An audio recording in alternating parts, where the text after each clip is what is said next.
কোনো কারণে final match যদি ভেস্তে যায় তাহলে কার হাতে উঠবে শিরোপা?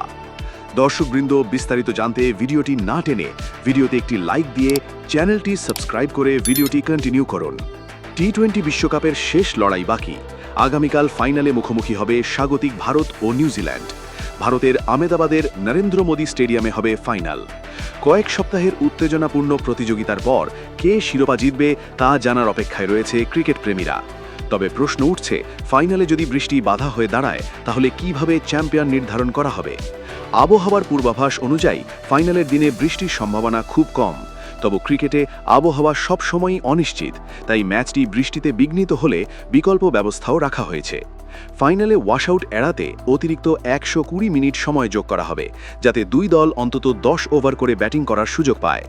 নকআউট ম্যাচে ফল নির্ধারণের জন্য ডাকওয়ার্থ লুইস মেথড প্রয়োগ করতে এটিই ন্যূনতম ওভারের শর্ত।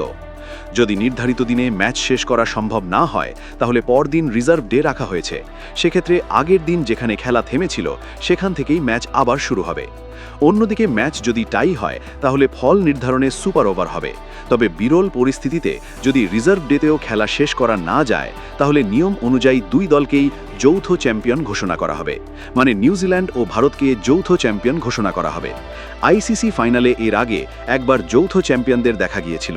2002 সালের আইসিসি চ্যাম্পিয়ন্স ট্রফিতে বৃষ্টির কারণে নির্ধারিত ফাইনাল ও রিজার্ভ ডে ভেস্তে গেলে ভারত ও শ্রীলঙ্কা যৌথভাবে বিজয়ী হয়েছিল। দর্শকবৃন্দ, এই ছিল এখনকার খেলার আপডেট।